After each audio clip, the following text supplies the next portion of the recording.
This is Brad Marchand, and you're listening to Breaking the Ice with Josh Dolan. I don't think he would ever let a pizza get out the door before he buried the whole thing, so he likes to eat that kid.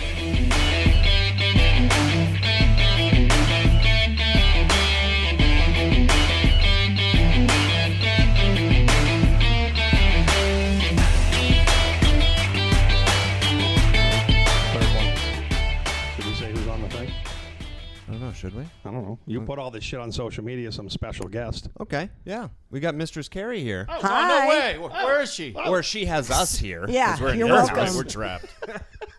Thanks right for now, showing up at my house. This podcast is surfing on couches right now. Why not? We're homeless. We're just hitchhiking until we find a studio. It's kind of like being unemployed. We should call it the Homeless Podcast. Wait, you're oh, unemployed? No, that's insensitive. Yeah. Aren't we all unemployed? Did something happen? Yeah. I've seen a few things on social media. What happened to WAAF? Corona. The coronavirus took Coronavirus took Yeah, down I'm a little Everyone's getting sniffly, by the canceled. way, but I don't have the corona, so you guys are fine. I got a little tickle. Who has a fever? I do. Shit.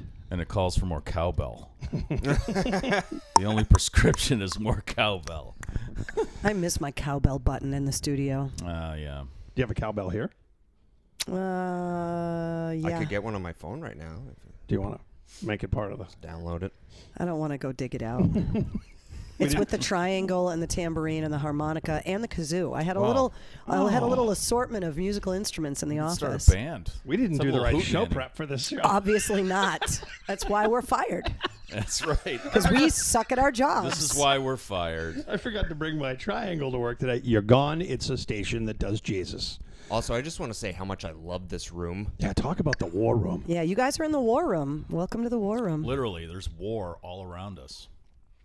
There's a tank in here. The guy that I bought the house from, this was his library or his study. Really? And I'm not a library or study person. So this is old family photos of people that were in the military or in earlier generations of my family. Nice. All of the stuff I brought back from my trips overseas. And then the rule of the war room is that if you were in the military, the first time you come over, you're a guest. The second time you come over, your family, and you have to leave something behind in the war room. So if you go poking around on all those shelves and stuff, there's all kinds of little tchotchkes and patches and coins. Those coins are awesome. Yeah, there's a bunch of really cool stuff that people just come over and they always leave a little offering in the war room. Josh, that cabinet over there is where you really want to go, though. Open it up. What's in there? Go open it. Open it Open up. it? Open it. Take the mic with you. Is something going to pop out? No. Okay. Nobody's going to lick a napkin over there. It's like the Green Berets. There's some like bungee It's a stick treat thing in for there. you, Josh. Comes right- Did you hear that? Yeah, What, I if, heard. what happens when they come No, over a third? the other one. Well, you can that Yes. one right there. They'll look the same. Oh, alcohol. Oh, boy. It's the bar, man. I like it. That's trouble. Now open up that cabinet down there. That's where the guns are? Oh. Backup bar. Yeah, you got to keep the guns with the booze. That's a good idea. The whole wall is booze behind the wood paneling. Last time I was here was your 40th, and it was a bender. You stayed for 3 days. We got shit-faced. On the couch. We got shit-faced. You stayed and you just ate leftover meatballs and watched football for 3 days. Yeah. Wow. I was happy. We were starting to wonder if he was ever going to leave. Yeah, what's the saying? After one day, Isaiah, get out. yeah, right. It was that party was awesome. You had a coffin. You had a purple coffin in this house. Yeah, it's downstairs. I still have it. Now, where do you get a purple coffin? From a couple of undertakers. Okay. Wow. Yeah. That You was dig it up, Josh. I got some was gonna friends say- in weird places. Get it from Dave Navarro? I know he has a few. If somebody shows up at the radio station in a hearse in the loading dock with a coffin, and for you. they say it's a gift, you say thank you and you take it home. I will Did you put it on your car and drive it? to your No, house? so here's the funny part, right? get it home. So this was at the Guest Street studio, and the security guard downstairs says there's a delivery for you in the loading dock. They wheel the casket upstairs, and they were dressed. You know, they're real funeral directors, so they had suits on and everything. They wheeled it down the halls, got it into the studio. And I was like, at the time, I think I had like a Ford Escort or something. And I was like, guys, there's no way that is going to fit in my car. And they were like, well, we'll bring it to your house. So at the time, I was living in a condo complex, and I was the youngest person in the whole condo complex. The hearse pulls up. The undertakers get out. They walk the casket into my front door, and all the old people in my community were like, what the fuck? They were probably like, oh, another one bites the dust. And then when I moved into this house, the movers were Brazilian, and they didn't want to touch it. They were making the sign of the cross. Oh I my swear to God. God, they did not want to touch it. They wouldn't bring it in the house. They would only put it in my garage. They refused to actually physically bring it into the home. Why? I don't know, but at least they took it off the truck and put it in the garage, okay, yeah. which took some negotiation. I'm sure. And everybody that weird. comes over, they want to do two things. They want to see it, and then they want to get in it and take selfies. Be honest, have you spent the night? I haven't spent the night. It's not comfortable. No? Okay. They look a lot more comfortable than they are. What a jip. Yeah. I'd want to go out in comfort. They're made. Yeah. They're made for the dead. Yeah. I don't care. I want something that has, a nice pillow, little elbow space, in case I want to get on my phone. When you're dead. Yeah. And back when I was a roadie, when I used to build stages and stuff, they used to call hex keys, like a big Allen wrench to lock the staging panels together. They called it a coffin key. And I never knew why. Then I got that casket, and it takes a big hex key, and it's got a socket for it, and it lowers and raises the platform that the body lays on. So that if it's a really small, skinny person, you got to raise the platform. And then if it's like a big, giant, fat person, you got to lower it so that they actually fit inside. Why did you and point it at me? takes a big hex key to do it. She's a great big fat person. So there you go. You learned something today. That's why they call it a Wow, coffin this key. is a very educational show so far. Yeah. I just had a great idea for the unemployed people in the room. Coffin hub. Ooh. Like Grubhub, Yeah. but we deliver coffins. Yes. So we'll go out and I'll strap the coffin to the top of my Corolla, and I'll bring it to your house. Did you ever think, after 20 some odd years of doing a job in radio, you'd just say that out of your mouth? Every day's a surprise, Isaiah. Every day. He really liked the meat cutter in Carrie's kitchen. I mean, Telling he you, that's went a pro. and that's a pro level meat slicer, right It is. there. It came It's a out of my whole bar- grandfather's bakery. When did you get that thing? That thing is probably from the 60s. Yeah, you can tell by the Yeah. way it's designed. It's got nice round edges. Oh, yeah. It's got kind of the Art Deco panel near the blade and everything Yeah. like that. Those things are beautiful. You were taking pictures of it and moaning. That's right. I'm telling you, I used to work in a deli, man, and handling all the meats and slicing them and everything. It was just a beautiful thing, and making sandwiches and stuff like that. If I had one of those in my house now, I'd never leave. I'd call Grubhub and just have them deliver huge slabs of meat to my house and just make I sandwiches. need 4 all day. salamis. Yeah, This I know. is Mike's shoe. This is my Again. 8th Italian sub. Yeah, I 1 need- week. Yeah. For you, it's a meat slicer. You can For come me, if over I here had with a- meat anytime you want, Mike. Thank We're you. unemployed, so I'm I'll bring around the a meat. lot. I'll bring the pimento loaf. Why Yeah. don't you just open a deli? Shoes Deli. Done. Oh yeah, except I'll eat. It'll be like Scarface. I'll just get into my own supply And sell vinyls. Fuck Get some things up. vinyl. Yeah, Sandwich. vinyl. And See you later. coffins. Vinyl, It's Jewish going to deli. be meat, coffins, Right. vinyl. And we'll And deliver poo-poo everything. platters. He wants poo-poo platters. Yeah. Vinyl. Now meat. And with a apparently dispensary in the back. Right. Five. No, next Sorry, door. 5. You gotta have it next door. So then they come into and then it's all. So you have plans. I'm ready. Corona. Do you have I'm ready. the thing? Do I have a what? The thing? What thing? The Corona? Oh God. We're There it is. screwed. Okay. Oh, Get into all the right. biosphere now. The shortest podcast ever. Goodbye. We were getting some props on social media. Somebody actually was like, "Oh, I like the podcast. You guys aren't talking about fucking Corona." Well, there's no avoiding it now. Well, they canceled the St. They Patty's canceled- Day yeah, parade in right? Southie. How can you not talk That's about right. it? That's major. And can I just bring this up? Please. Because you guys have known me for a long time. Yep. All of a sudden, my zombie prepping doesn't look that crazy now, does it? Fucking does not. You guys have made fun of No. me for fucking years. I never made fun of about you. my zombie closet and the MREs Yeah. and all of that. And now all of a sudden, everybody's racing to BJ's to buy fucking toilet paper and bleach. Yeah. What's with the toilet paper? What's Well, with the do you bleach? want to run out of toilet paper? I mean, there's plenty of, that wouldn't be the first thing I'd want. Can you make it on your own? Like, there's a lot of things you can make. You can't make toilet I can paper. improvise for toilet paper pretty well. Yeah. She legitimately objects. has everything downstairs, like in. I have a zombie closet. And it's pretty much fucking getting to zombie land right now. Yeah, and don't think you guys are coming over when it all happens. We're already fucking here. Why Yeah. do you think Yeah, we Isaiah's came not to your- leaving again. Oh, I imagine got a if couple they weapons do. that say you're leaving when we're done. All of a sudden, we get an alert that lockdown happens right now and we Yeah, can't leave. you don't want to be stuck in this biosphere. Well, look, if it happens now, we're safe. Thank you. For now, Do we have to give you money? you got to give me skills. You're not allowed to come here if you're not going to contribute to the whole. Done. It's What, like what Survivor. is your skill? Tell me what you need. How do I contribute to the whole? Well, there's his fucking skill. There you go. He'll be the smart ass. I'll dig holes. Josh? I'll drink some of that alcohol. Yeah. Yeah, Does that that'll help? keep the corona Yeah. away. I Also- know that Tito said not to stockpile vodka, but it's actually one of the things that a lot of preppers actually stockpile because you can whiskey, do right? a lot of things with Clean it. with it? Yeah, Clean? You can clean with it. You can Currency. sterilize things. You can obviously get drunk, and it's Shit-faced. currency. You can buffer the effects of a spiteful communist regime. Right. Yeah, Oof. that's Whiskey good and stuff. cigarettes, right? Well, up on cigarettes, cigarettes? yeah, but like This you- isn't prison, Josh. It's a show. No, but she sorry. made a good point. It's currency because at some It's point you're going to currency. have to say, "I'll give you this if you stop." Yeah, you doing- want stuff that's not going to go bad. So you want stuff that's in cans. You want stuff that's in jars. Like sugar and salt and flour, What about rice, Twinkies? pasta. Twinkies. Those things can make Twinkies will last Twinkies. forever. a nuclear Yeah. blast. Right. Yeah. So Stuff like condensed milk and powdered eggs. do you have all that? Beef jerky. She just looked at me like, "Are you fucking kidding?" Come Of on, course I Isaiah. have. You've been doing this for Toilet years. paper, obviously. How long could you last if shit went south? I don't know. 6 months? 8? It depends on. How south? Yeah, like I've got like dog food. I even have baby food in case somebody ended baby? up with a baby because I make it. That silence is because we're all running through our head. Yeah, I'm thinking the right movie now. Outbreak. Yeah. The book. So- The Stand.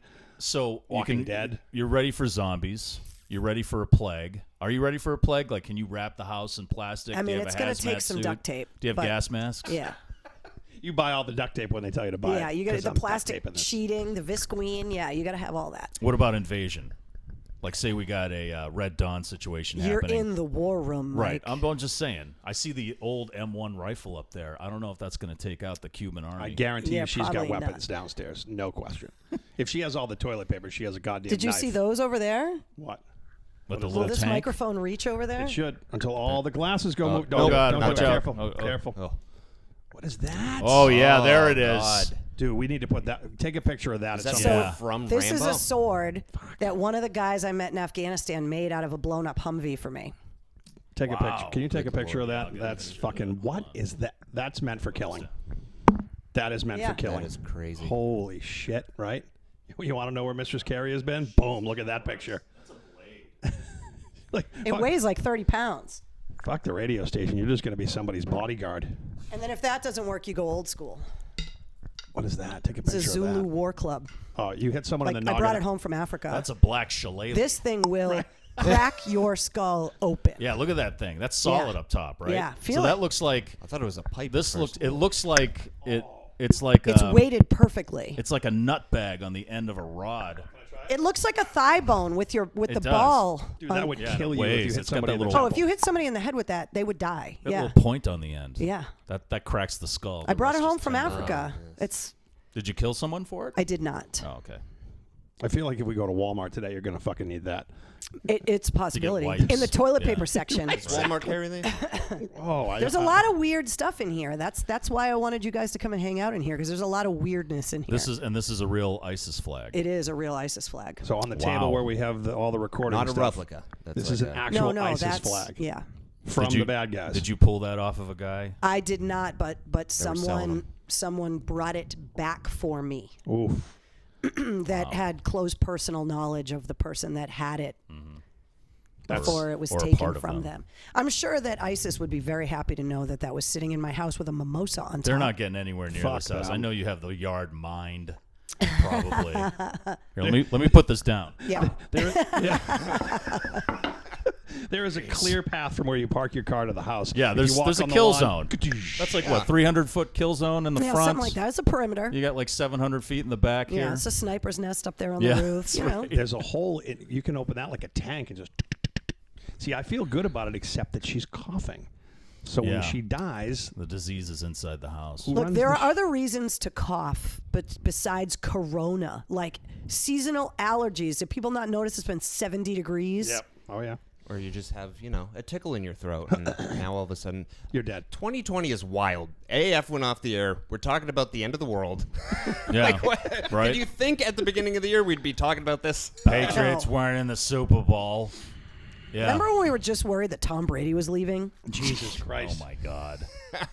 I'm so over that. Just leave already. And Just then- leave. Go to Tennessee and play. Hey. Just What? retire. I hope he leaves. I hope he leaves. He's going to the XFL. Oh my God. What? Are That the would two be of you amazing. talking about? We're done talking about Tom, it. Yeah, we called that a long time don't ago. listen to Mike Shue. I love you. I want you to stay. Please. Just go somewhere else, Tom. Give us all a break. That's reverse psychology. no, That's you know he's what? doing No, you know what that is? That's just sick of people moaning about it for like a whole 2 years. It's going to be a long just summer. moaning about He's it. not gonna Like, make a where's he going to decision. go? What's he going to say? I don't know. There's a virus killing people all over the world. Does it really matter? That's what. And WAAF went off the air. Can Yeah. we put things in perspective, Come on. please? Yeah. Jesus Talk about Christ. that from your point of view. The station gone in 2 days, It sucked. right?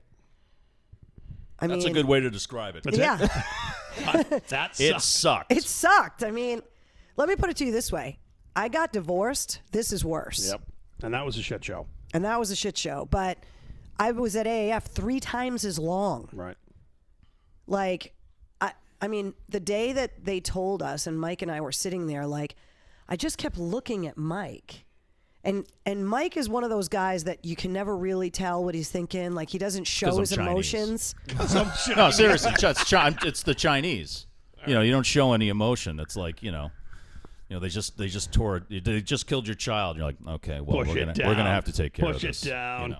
And I'm Sicilian and Portuguese, so I don't have a prayer in hell of hiding any of my emotions. Right, I just we're show like them all at the opposites. same You're screaming time. and crying, and he's not. So I blinking. just kept looking at Mike because I'm like, all right, maybe I'm not hearing what I'm hearing because Mike isn't responding the way that I just felt like inside was lava, and I just started getting hot, and I was like, what the F is going on? Like, is this real life? Yeah, I couldn't look at you. That's why.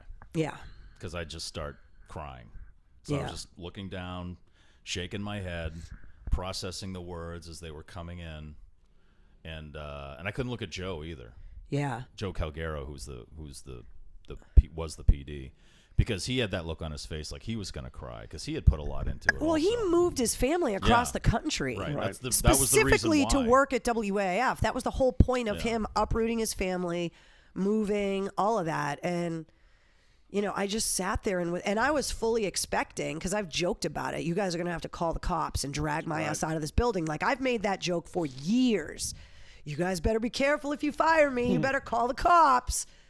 And I fully was expecting to get walked out of the building. And so in my head, I was like, oh my God, like I have all of this stuff in all these rooms and all of these things and computers and and I was shocked when they told us that we could say goodbye. Like, I was completely 100% shocked that they were going to let us do the goodbye. Well, 9 times out of 10, they just walk any job, especially radio, where you run a 99 risk. out of 100 times. Right, because some idiot can go in and just say, fuck this place, it's awful, but you two Yeah. did not do that. And there was cops there. There were cops there, but we paid them just. Yeah, there were stadies there. Yeah, there That's were right. stadies there that Yeah, night. thanks, yeah. guys. Just in case Just shit in got case, stupid. but everybody was good. Just in they case. mentioned saying goodbye right after telling us. Yeah. They said, why don't you take a day and then plan out if you want to say goodbye. That is even more shocking Yeah. because It never happens. Right. Ever, right. ever. Yeah, and just for them to say that to me that means that they, at least the guys in the building, were thinking of it.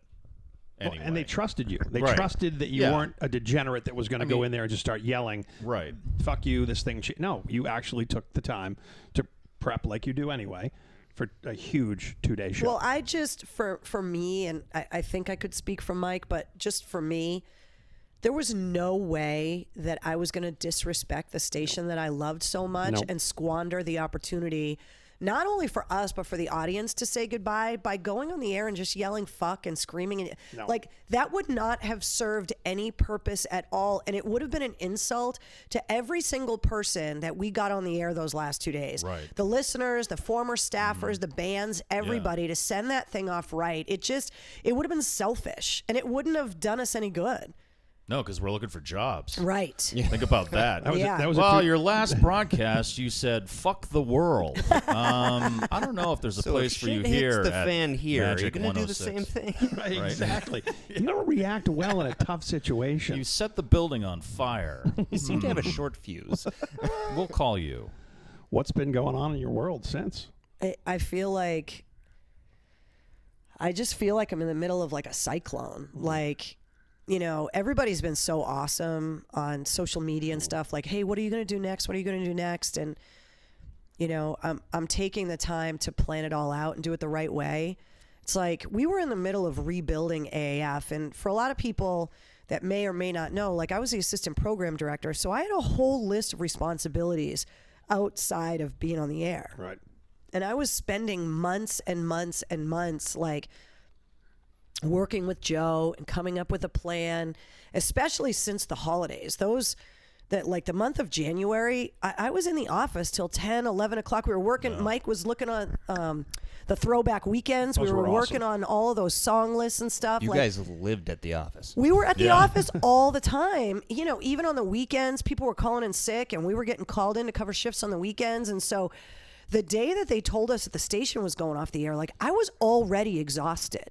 Yeah, we were like in full on just overtime mode. Just waiting for March 2nd when we were going to launch or relaunch WAAF with this new plan, because there seems to be some confusion, and I just want to address this quick. Just, you know, anytime something dies, right, the vultures always start circling before it's dead. Instantly, right? yep. The vultures, but I respect the vultures because the vultures are unapologetic about what they do. They have a job.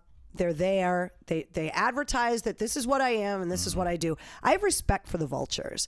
What I don't have respect for is the scavengers, the ones that kind of come out of the crevices at night and try to pick off the corpse, but then kind of deny that they're doing it, and the bad mouthing and the nitpicking and all of the Monday morning quarterbacking. It's like, I respect the vultures, but the scavengers I have no time for. And you know, when we've been talking about the rebranding of WAAF, when Joe got there, like right around this time last year, we put a bunch of new music on the air and really kind of reinvigorated the radio station. We made a lot of changes, and the audience noticed, and the station sounded great.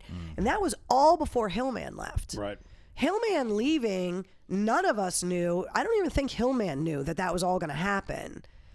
You know, it was one of those things where it was not in the plan when Joe moved here from Milwaukee. He was rebuilding AAF, and Hillman was a cornerstone of the rebuild of WAAF. So when that happened, it was like, oh, wow, okay, we're really stripping this station down to brass tacks and really going to rebuild it.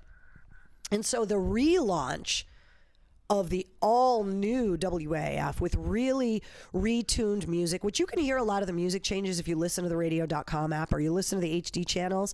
It's all music, but you hear the difference of the music. It's a lot more modern. It's a lot more... What was crazy was we weren't going to play stuff like Led Zeppelin anymore. Or Queen. Well, in the way that we had been. We Right. were going to let a lot of the classic stuff go because there's plenty of places where you can hear Pink Floyd. Right. But all of the shows were going to be given these amazing request features where if someone did want to hear Pink Floyd, we were going to have the ability to program our own request features. I was going to have one. You were going to have one. Mike Branchiforti was going to have one. So that if we wanted to play Pink Floyd, we could play stuff that we wouldn't normally play, that you wouldn't hear on, say, classic rock stations. Right. So it's not like we were having a directive of we're never going to play classic rock. We wanted to make it so that we were playing stuff that you never got to hear. You know, The deeper stuff. The deeper stuff off the records that everybody loves. Right. You know, the songs off of Physical Graffiti that you never really were never the radio hits, but we were going to have the ability. So the older stuff was all going to be there, but it was going to be fresh and new because Right. it was going to be deeper cuts. Yeah. And then all of the stuff that we were playing on the quote unquote playlist, like the newer music, there was going to be a lot more new music. We were diving head first into breaking more bands and really bringing AAF back to kind of what AAF was when you and I started on the air in the late 90s. Right. Because AAF played Led Zeppelin in 1998, but Led Zeppelin was 30 years old then, not 50. So we were kind of giving it the same kind of era and saying, all right, we're going to play a shit ton of new stuff, but the older stuff that we're going to play isn't going to be super old. It's just going to be kind of old. Yeah. Like 30 years old, not 50. Right. And then be able to play some of that super classic stuff, but in, like I said, new and fresh ways. So this was all going to launch on March 2nd. That's what people don't realize when they listen to a radio station and go, you play the same shit, or the comments you make again. But people don't realize how much fucking work goes into what she just said. Yeah. How There's- much there's a actual ton of work and thought to say, what songs test well, what songs do we go by our We're gut? doing a lot of research, Right. asking the audience what they wanted. We were going through the comments on our social media pages. That's gotta be the biggest- asking the listeners what they wanted. The radio station you wanted, we built. That's got to be the biggest kick in the dick for you, because you spent all this fucking time, and it's like, okay. Well, the thing is that, AAF has gone through its ups and downs. And, I'll say this. There's a lot of formats in radio that people will say, well, I don't get it, but obviously other people do. Like, there are people that, work in radio that are like, I would never listen to sports radio, but I understand why people do. For some reason, rock radio never gets that. No. It's like the rock radio is, I don't understand it, and it's disgusting or it's awful or whatever. And there's a difference between that and not liking something but having, like, I hate country music, God. but I respect the fact that a lot of people love it because they sell out stadiums when they tour. I think it sucks personally, but I respect the fact that there's a lot of fans for that type of music. For some reason, in the offices, you get people that just don't like rock music. They don't respect it. Well, they don't and understand it. They don't understand it. And because we all kind of look the way that we look, and it's intimidating to go to a freaking Five Finger Death Punch show or whatever and kind of walk around. Oh, who's at a Slipknot show? Like, for a salesperson that doesn't understand, that is Right. scary as fuck Right. for them. Well, when I first started working at AAF, it seemed like the salespeople were those people. That's Like how you do it. we had salespeople that were at the shows. Yeah. Right. We went out and drank and partied with the salespeople. Yeah. And they hung out with us and they got it. And I think that's why maybe it was easier, or not easy. I don't want to say it's an easy job, but they were just more informed, which helped them sell WAAF. You have to better. be that way in life. If you're selling fucking furniture and you don't get it, then you're not going to do well at it. When I moved from doing on-air stuff years ago to sales, I went right to a rock radio station, because if I'd gone to a top 40 station, I'd be like, I don't listen to this. So I can't sit across from you and genuinely be like, hey, Carrie, your business, I don't fucking know what's going on at You can, Grammys. there's that saying that, you're so good at selling, you could sell ice to an Eskimo kind of thing. but- But with something like a rock station, and I just went to a rock radio convention like a week and a half ago in Vegas after we went off the air, and rock stations around the country, everybody that I talked to, they were freaked out because they were like, if AAF can go, any of us can go. Every rock station around the country is looking around, especially at who bought us and put us off the air, because they've taken rock stations off the air. I think they actually kind of get off on it a little bit. Yeah. They've And taken some big ones. Yeah, they've taken some big rock. They just wave enough cash, and people are willing to sell these rock stations. And it's like, I understand that it might not be the easiest thing to sell. I understand that we might not be the poster children for, rock radio is rebellious. It's supposed to be. Right. The music we're not is a family. rebellious. We're not gearing towards the family. Right. Nope. This is we're the gearing outlet. towards a particular lifestyle Right. that's very adult. Yeah. Or at least juvenile in some sense, but mostly for adults. Some sense. And it's like, that's what you're focusing on. You can't sell us to, the mom who's driving the kids to school. Right. Although there were some moms who listened to us. Absolutely. Who's driving the Plenty. kids to school, and we thank you for that. But yeah, you're right. You got to know what you're Yeah. selling. You got to live it. And you got to believe it, and you got to Right. respect it. It's like, look, the diehard AAF guys out there, first of all, we miss you and love you if you're listening. But, like, they are passionate and they're loyal. And if you can figure out what it is they want to buy and find a business that sells that and partner all that together, you know, there were a lot of advertisers right up until the end. That's why we played commercials right up until we went off the air, because those advertisers stuck by us. Yeah. And believed in us all the way to the end. And that's why, you know, people were like, why are you playing commercials? Because those guys helped keep us on the air as long as we were. Yeah, they paid for it. You know, and they were like the concert stuff, mass concert stuff and all that.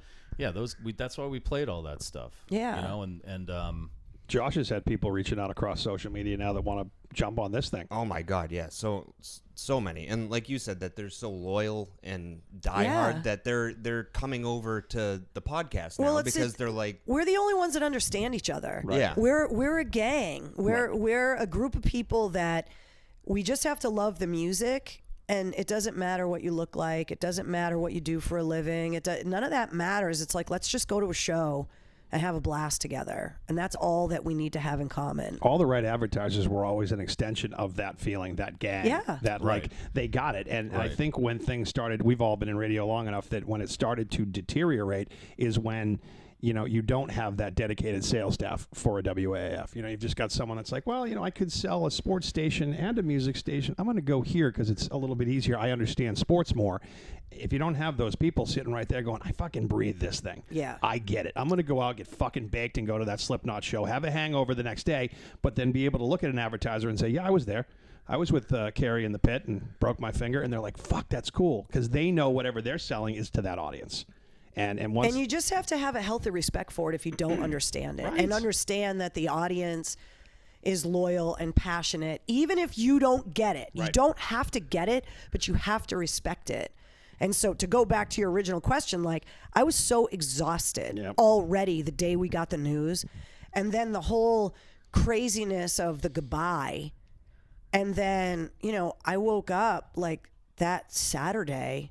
I think I slept for like 2 hours, and I just kind of like sat in my room by myself and was just like, what do I do now? Jesus. And then I had a few days before I went to Vegas to that rock radio convention. I was supposed to be out there talking to labels and talking to, you know, band managers and whatever about the new AAF that we were going to launch that following Monday. And instead I was out there with new business cards trying to find a job. And so now I went from being exhausted rebuilding the radio station I love to rushing to send it off in style to rushing to Vegas to be like immersed in the industry that like was in mourning that we were gone. And now I'm like, oh, okay, for the first time in 29 years, I am not at WAAF. What am I going to do with the rest of my life? your garden must look fucking amazing. Or Not yet. I haven't rototilled it yet. You're ready. And I'm getting there. And your dogs have gotten a lot of attention. Yes, they have. See? So mommy's Wednesday, home. the pug keeps looking at me going, why are you here all day? yeah, I usually invite the boy dogs over when Yeah.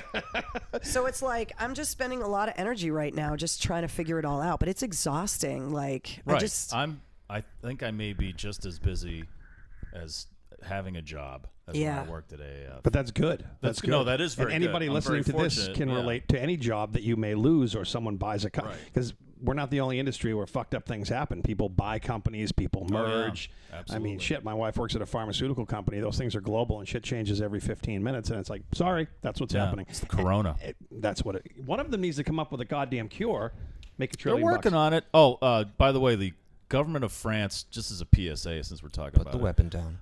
Stop shaking. I like this thing. I'm going to hold this He's thing. pointing the with Zulu War with Club. Isaiah over here and Josh over here, I need this thing. I just know I'm out of reach, so that's fantastic. I'm just going to sit over here. The government of France wants to let everybody know cocaine does not prevent the coronavirus. And bleach. Drinking bleach. Yeah, does don't not. drink Does bleach. not or does? Does not, not. Isaiah. Oh, fuck. I mean, they didn't say how much. Okay, cool. So we can measure always it. We can experiment measure it. with that. Right.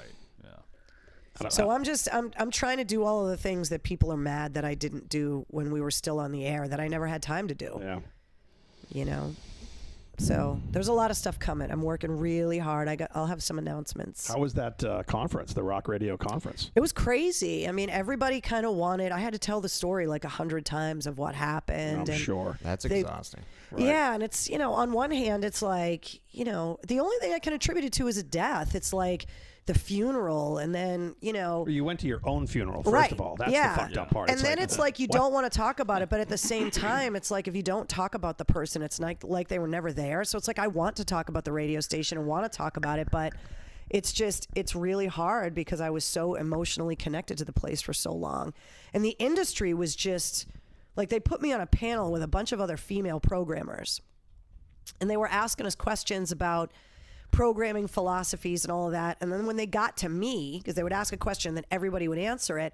When they got to me, like, I would have to laugh and go, well, the way we used to do it when I had a job, like, but then I was answering a lot of questions about, like, the post-mortem, like the autopsy of it. Like, well, what things do I think, could have stopped it from happening, or if I could go back in time, because there were a lot of people that are running a lot of rock stations right now that are scared to death that this is going to happen to them. Oh, no question. And they're like, what can we do to keep our stations from going off the air? Like, if AAF was vulnerable and is gone, any of us are vulnerable and could be gone. Get your troops together and everybody understand it and sell the fucking thing. That's why we were celebrating Seriously. our 50th anniversary this year, because it's one of the oldest rock stations left.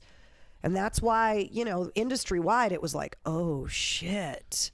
You know what could really rejuvenate it is if you took all those women that you were on the panel with and got them on a radio station. Oh, shit. A fully all-woman staffed rock radio station, because as you know better than anybody, it's a male-dominated genre. But if you had all women on air, I think that would be huge. It was really cool to be on a panel of Sean Rock and Skee Ball and Sadie, and you know who was on the panel? Kathy Faulkner, who programmed KISW in Seattle in the 90s. No shit. When grunge hit Seattle, like, this woman was in the middle of the atomic bomb explosion, and she ran that station from, I think, 90 or 91 straight to like 2000. And I mean, you want to talk about a juggernaut. Right. Like, this woman was in the middle of it when grunge exploded. It all happened through her station. It was like, was it KNAC, like in the 80s in LA? Huge. Just metal like at the station. epicenter of everything. And she was really interesting to kind of hear from and talk to. And, it was really cool to sit around, because there aren't that many women in rock radio. Right. And there definitely aren't that many female programmers. And they had a panel of like 6 of us. And it was just kind of really cool to... What are you doing, Josh? What are you doing, John? Social media. It's podcasting. Oh. Oh, sorry. It's the Wild What are you West. doing with your phone? What are you doing over Thought you were there? going to FaceTime or put us up on Instagram Live. So it was pretty cool to, hear what they had to say and their different perspectives, especially, depending on what part of the country they were from. But the message that was always the same was being true to the audience, being true to your station, playing the music that the audience wants to hear, having a great relationship with the artists. It was, we all share the same stuff. We talked about this on the last 2 podcasts about music and what you were doing with AAF, what we were doing with AAF with all this new music launch. It's like, fucking, it's not that it died, but in the Boston metro area, that's dead. There is no place for new music on a radio station. So it's like, and I know there's ASCAP fees and there's a bunch of happy horseshit, but there needs to be something that people like you and people like us do. Well, if somebody wants to buy a stick, if you can buy a frequency, I can build you a rock radio station, and I'm not doing anything, so I got the time. You're available? I am available. I could build it for you. Full-time pug mom.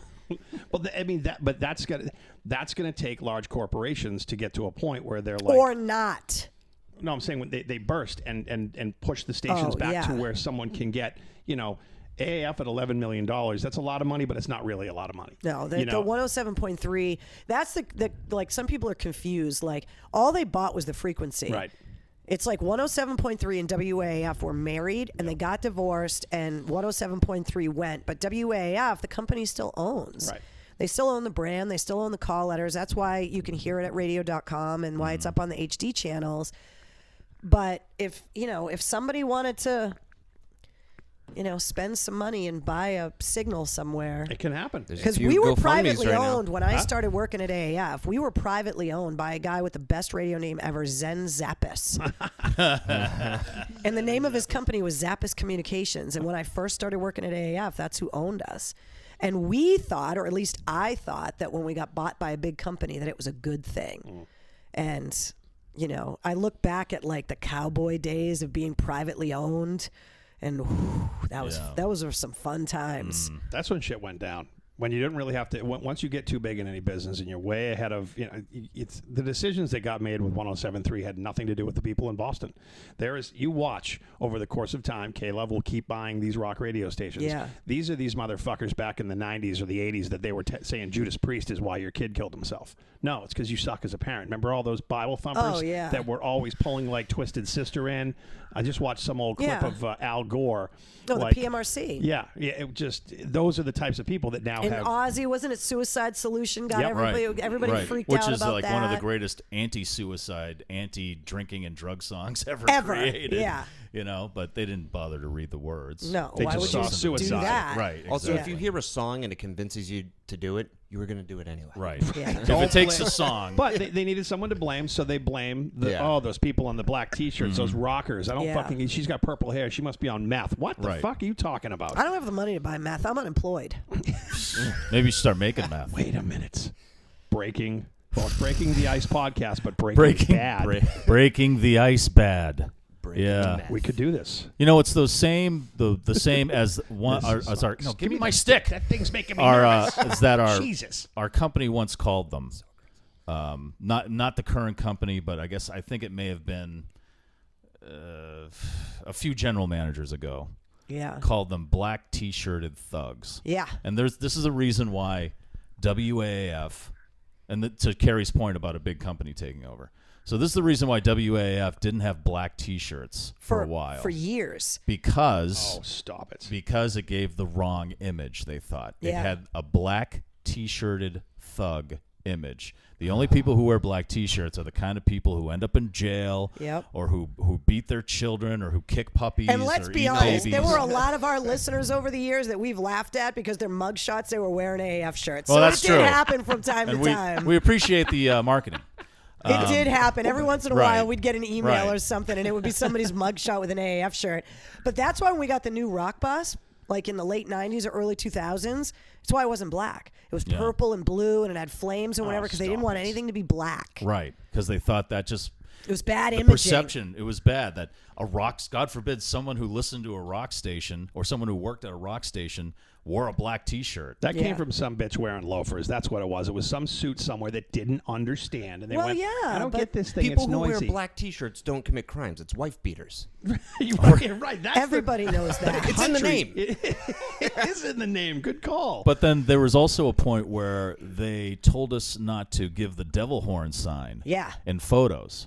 Who the fuck was telling you this shit? Corporate people. Don't call corporate. names. This is corporate. Corporate people. This is a long time ago, not the current not people. recently at all. But this is the like, beginning of the erosion that turns into why the thing is sold for $11 million. Because when you start saying shit like that, less people pay attention internally. Less people know how to sell it internally. When I started working with you guys, I had been on air, but went into sales, went to Florida, and came up. First thing I did was walk in your studio and introduce myself. I know, I'm like, this loudmouth. When's he going to leave? I have to work.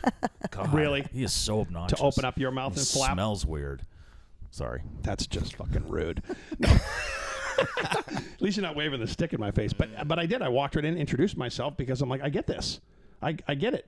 You know, I wasn't a huge sports junkie growing up, but I certainly get the popularity of sports in Boston, so I got that. And you worked at rock radio stations before. That's all I did. Yeah. The very first one in Bangor, Maine, and in Portsmouth, and then it was like, okay, I get that. I can go into an advertiser and explain that. And as soon as you stop being able to explain it, the sales go down. And if you looked at the numbers of where AAF was at the end, those fucking things were in the toilet.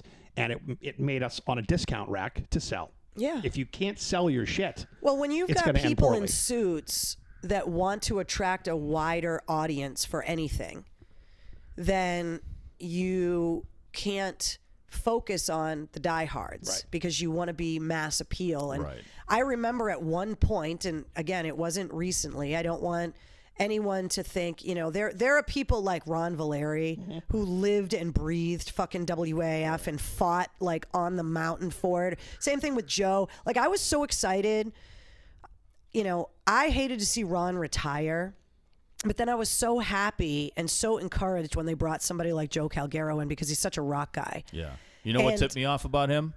Kiss action figures. No Yeah. shit. Like, okay, this guy gets it. Yeah. This guy gets it right now. You got him all You over can his always desk. tell when somebody decorates their office what kind of person Right. they are. Yes. And his office was cool as fuck. Oh, it was all rock. It had all kinds Yeah. of cool stuff, autographed It was memorabilia, bobbleheads, and Yep. all this cool stuff. And he came in and he was like, "Do you have any more of your bobbleheads laying around? I want one of those." I was like, "This guy is so cool." He gets it. But we had a couple general managers back in the day that, were talking about, we need to get more women to listen to WAAF. So they started asking like the women in the office what music we should be playing. Meanwhile, I'm sitting right there Right, and you're I'm on like, the air. and I'm like, "Hey dude, I hate to tell you, but this is AAF. The women that are going to listen look like me. Right. They live Exactly. like me. They wear black T-shirts. They wear black Sorry. T-shirts and they're fucking badasses Yep. and they don't take any shit. Yeah, So the exactly. woman down the hall in the Chanel suit and the pearls that's telling you that bands like Disturbed and Five Finger Death Punch are scary, don't listen to her. Right. And I would get so frustrated because, This is therapy on the couch. This is good. yeah, you like this? You're sitting up now. Here, give her the But stick. No. Give her the But, stick. like- Whack. It was like I almost had to remind people, like, you guys know I'm a woman, right? Right. Like, you're talking about attracting more women like me in my age group, and I'm sitting right the fuck here. And last time I checked, I had a couple college degrees. I was employed. I'm not a fucking derelict. But the imagery was, Yeah. So wait, It was confusing. they didn't ask her opinion? Is that what you're saying? yeah. Well, that's where shit gets fucked up, and that's why these things happen, and that's why companies, do That's what why they do. podcasting is so strong, because there's nobody telling the talent, like, What to you do. can't be like that, you can't be like yourself. And then what? Shut up, Josh. Oh, No, I was just kidding. Son of a bitch. No, you're absolutely right. And Nothing's changed. And that's you're absolutely right. I'm just telling you what to do. That's all. But you're absolutely right. That's I love terrestrial radio, but this is one of the things that kind of is leading to its, I don't want to say demise. It's shortening its It's lifespan. degradation. And you know a good what word for sucks that? is You're that fucking I it think up. we need it more now than ever. Ever. What, terrestrial radio? Yes. Well, Yeah. local, live and local. Live Right. and local Live radio. and local. Problem is, I tell you, more people will enjoy listening to this because as much as any of us talked on the radio, Nobody's listening to this, Isaiah. fuck Yeah. off. People, so Your mom doesn't count. I'm listening. And That's a lot of scene. clocks. I don't even know. There was a lot. Can of you clocks. hear the clocks? Oh, that's what I was. I'm listening. Oh, Hold yeah. on. Hold on. It's Yeah, that would make me crazy. I don't even notice it anymore. Anyway, I have clocks with different time zones up in. It's the war room. You got to be able to keep track of this stuff. the point is, more people like to hear you two talk at length than even the short amount of time that you were allowed to talk at a And they want to station. hear you say fuck. Yeah. Well, because I Yeah, think but you when we- know what? After a while, it's like that's just talking. You're talking right now. You're it was not- so hard to not say fuck for 5 hours a day my for God. years. I would literally Oh my do my God. last break with Yeah. Shu, and I'd go in the hall and be like, "Oh fuck!" Like I had to get it out. Fuck. I'll tell you what. I was at one of the New England Metal and Hardcore festivals. It may have been like 12 years. Whenever Sirius first came on the air, or XM, when XM first came on the air, and so they had Jose Mangan, and he does liquid metal on Yep. Sirius XM. He was down there. He's been there since the beginning. Nice. So they had them tucked in this little, on like the third floor, they have like the shower, and then there's like a closet next to it. They had him and three other people stuffed into this closet. And I went in there to talk to them, and they had me on, and they're swearing and stuff. I'm like, wow, so you guys can swear? They're like, They're yeah, like, man. dude, we're I was on like, satellites, I've been working in man. radio for at that point, like 20-something years. I'm like, I haven't been able to swear on the radio ever. because of the FCC. Because of the FCC, but they're on satellite. Right. And they were like, well, go ahead, man. I was like, fuck! fuck! It was so good. It was so good. And then Yeah, like it they had a feels thing where good. people could like talk to them, communicate with them through their HD or something. They had when you first had it, you had some kind of like There was a scroll on the it was HD. like you put something on your radio and it had like a screen on it. Yep. And people were chiming in, going, more fuck, more fuck, more fuck, more fuck. It was fucking awesome. Well, you spend all these years not being able to say, anything. I mean, it's not that you couldn't say anything. Not that people didn't get to know you, but I told you years ago, and we won't get into it, but all that horse shit you went through in your divorce. Yeah. Holy fuck. Yeah. That story, heard by me as a fan of yours, would have made me listen like Howard Stern level, because you'd be like, you want to hear some more fucked up shit? Here's some Aussie. Yeah, but you couldn't do it for a few reasons. Well, I get it, but yeah, it's also and you know what? Like at the end of the day, like I just don't want to. Maybe you don't want to go that deep, but the point is you can sit here and talk, and people will go, okay, that's cool. I'm getting to know Mike a little better. I'm hearing what now Josh is up to. Now you can talk into detail about the porn star that was in the studio that time. What was that story? Oh, my God. Can we tell that? The one where you said fucker and he wouldn't? Who wouldn't? No. You're getting stories crossed. Yeah. The porn star that came in the studio, and there was a sales guy that thought he was all that in a bag Oh, of shit. no, yeah. And you were like, we won't mention names. Yeah, no, I can't mention That's a any great names. story. We have an edit button. That's a great story. No names, but Okay. We can sleep on it. So no names. So I had Go. So I had a porn star that used to call my show every Friday night and talk about her week of work. Oh. And she used to call every week, and she was awesome. We became friends, and we worked it out. Talk about partnering with salespeople. We worked it out with an adult store and a strip club, and she flew from LA to Boston for the weekend, and she was doing appearances at the adult store and the strip club, and so her and I were going out and doing appearances together. So she flew out on Friday afternoon and was going to co-host my show with me on Friday night, and then Saturday we were going to go to an adult store during the day, and she was going to do a signing, and then she was going to be like a feature dancer at a strip club like that Saturday night. So we had to move things around because I had to go to a friend's wedding, and I took her as my date, which is a whole other story. Shit. This weekend is one of the craziest weekends of my life. So we get her from the airport. She comes to the radio station, and everybody by this point had heard her on the air with me for years. And I'm walking her through the sales department. Now, this was when AAF was privately owned. We were in a building unto ourselves. Our salespeople just worked for WAAF, and we were not. Yeah, it was like a clubhouse, and we were not politically correct, right? Good. And one of the salespeople, it was his birthday. Oh, boy. And he had a little swagger about him. And Cocky. he went over and started putting the moves on her, trying to be all suave and whatever. And she looked at him, and this girl was a knockout, gorgeous, naturally beautiful, but she had no filter, and she just had no limit. There's just no shame in her game at all. She fucked for a living. She didn't care. She was Miss Anal 1997. I believe so. the Yeah, AVNs? she won a couple her. AVNs. Yeah, Josh. it was 97 or 98. So anyway, she looks at him and she gives him a little wink or whatever. And she was wearing this really pretty business suit, but the skirt was just a little bit too short for business, right? Yeah, that's right. She about turns the meat slicer around. She pulls up her skirt. Now, she didn't have panties on. Shocking. She pulls up her skirt in the middle of the sales floor at 5 o'clock in the afternoon on a Friday. She bends over, takes her finger, puts it someplace, and says, if you can get it you up. can say upper ass. Yeah. She stuck it up her ass. Yeah. And okay. then, sorry, I've been in radio a really long time. Professional. It'll take some Isaiah. time. And You'll get there. she said, if you can get it up, I'll let you fuck me right now. And the dude, let me no- tell you what, you guys are all bravo. You're bravado. You guys are all talk until a girl calls you out on your bullshit, and you end up just like this guy because he was like, and it shut him down. Wow. Shut him down. So then that night she was on the air with me, and that was the night that Mike's. Well, that was one of your. night. Yeah, it was his My third third night night of on the working. air at AF. He How was walked that into this introduction? craziness. Did she give you the same offer? It's just going to be another quiet overnight shift. No, because I didn't Act like I a wasn't fuck. hey, how about some of this? I wasn't like that. I was just, hey. Happy to be here. So wait, you're saying he couldn't get it up? Well, he didn't fuck her in the sales department at 5 Right. o'clock in the afternoon. So, but it was one of those moments where I was just like, you know what? Every once in a while, a woman can shut a guy up, and she shut him up, and it was glorious. Wow. Yeah. That's fantastic. But that whole weekend was she ended up having sex with a listener in the studio that night.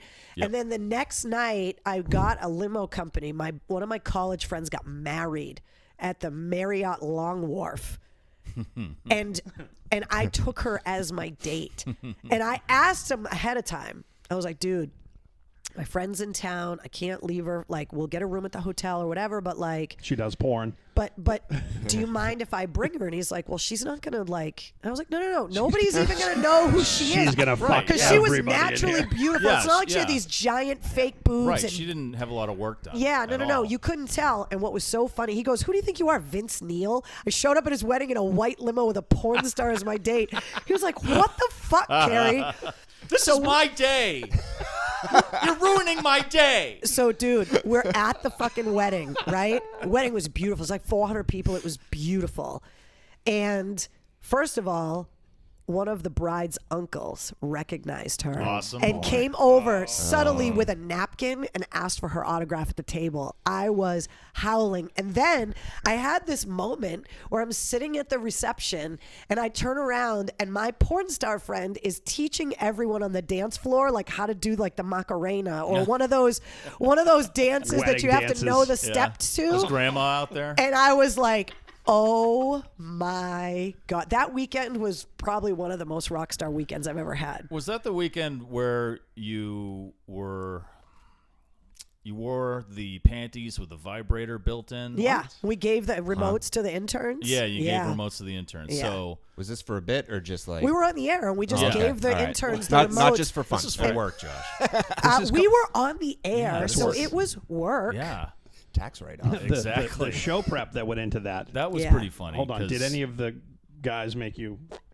Oh, yeah. They had a fucking remote control to a vibrator. Well, I mean, you're on the air and all of a sudden somebody goes from 0 to high on the vibrating panty scale. How'd that go? It was stimulating. I remember after a couple hours, though, you were like, okay, enough. Yeah. Like, you're starting to hurt me. Stop it. It's not fun anymore. Okay? And they're over there wearing down the fucking battery. Yeah, the batteries are dying. They're over there changing them in the remote.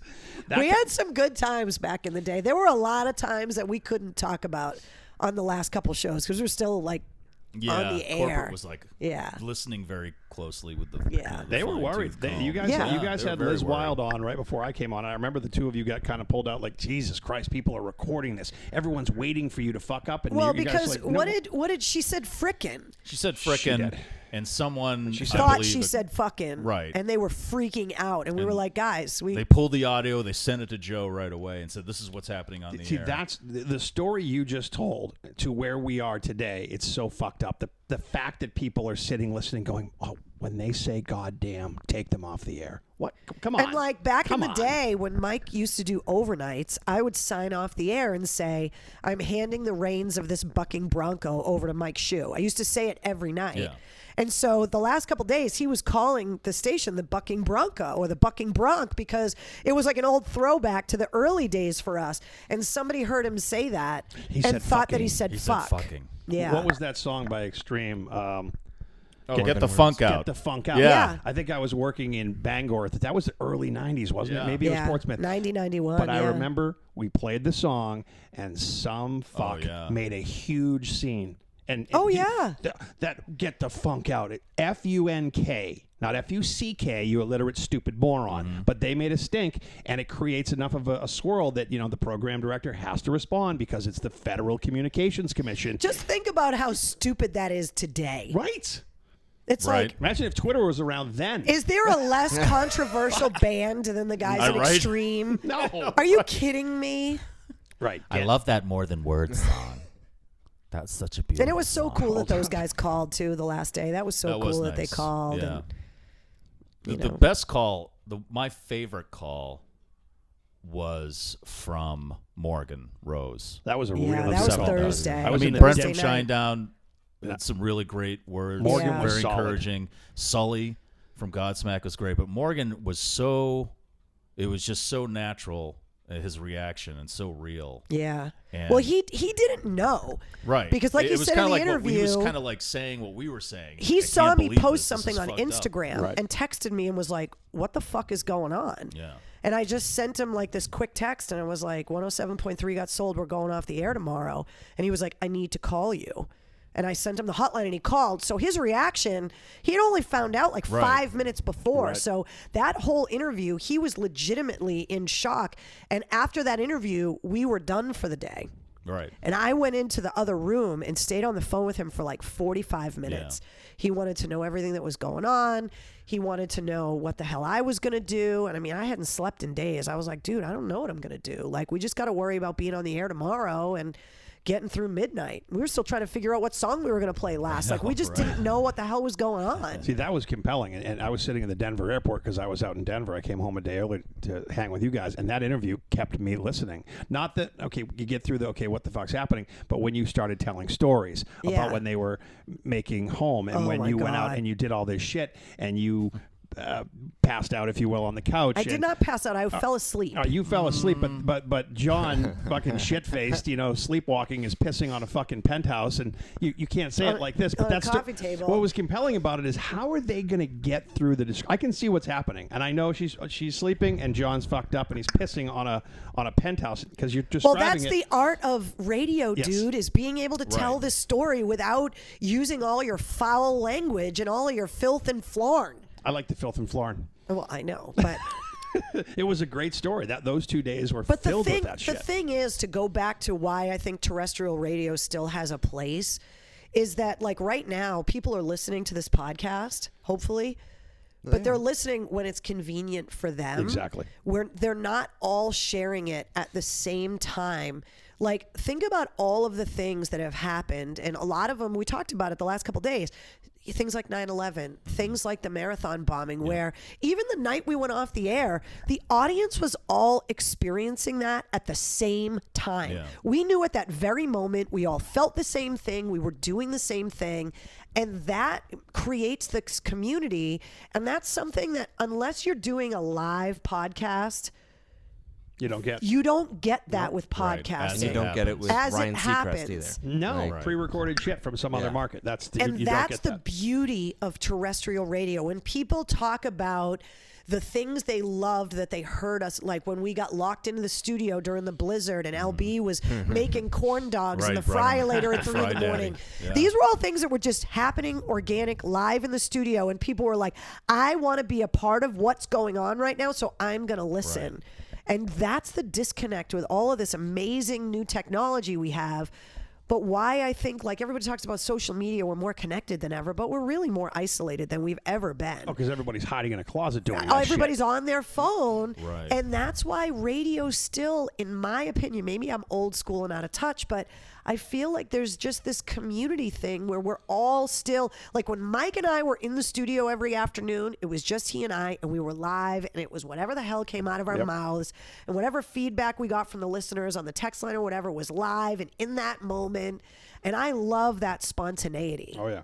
And that's, again, if you called into a radio show, you were talking to all those people listening. Right. And it wasn't just us talking. We would take calls. Mm-hmm.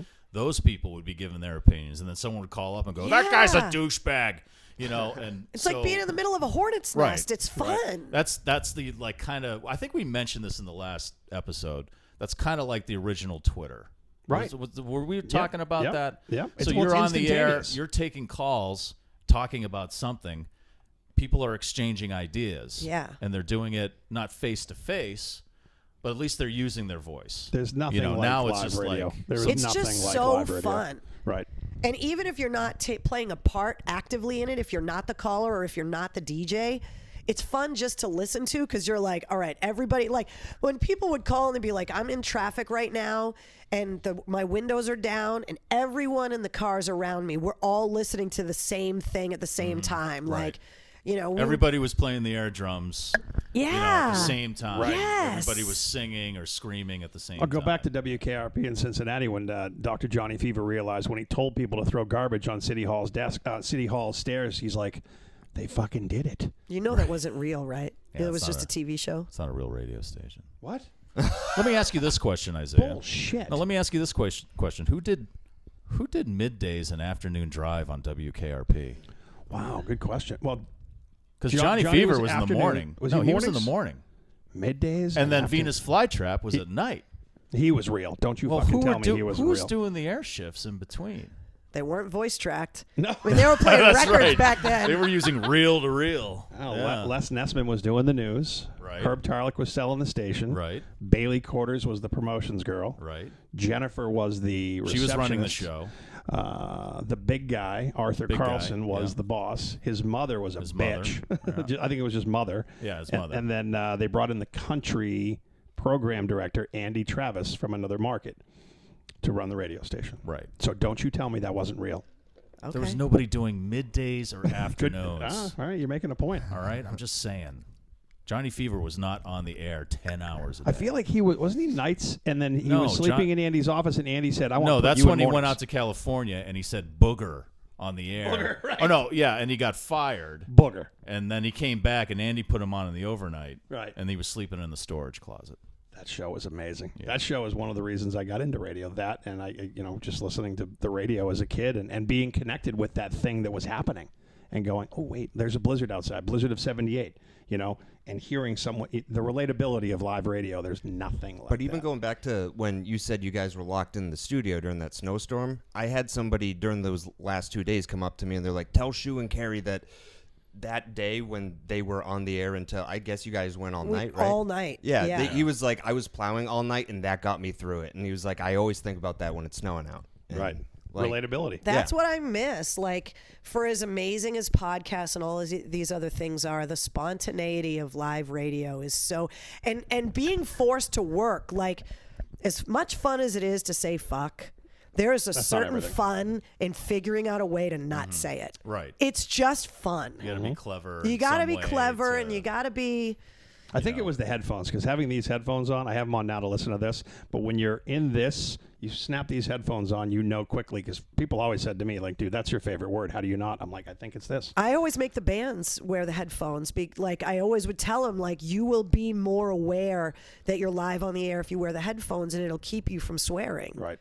And it's bleeding. Totally agree. It's bleeding over and changing a little now when you watch some, celebrities go on these nighttime talk shows and they drop the F-bomb. It's because they're over here on Sirius doing it all day, or somewhere like a podcast, and then they'll go on like Kimmel and go, oh fuck, ooh, but they'll keep it on now, but they'll just beep it. So it's just the FCC is an interesting animal. Did you guys talk? And I don't remember hearing you guys address. Mike, has anyone addressed what happened to these two the last night of the radio station?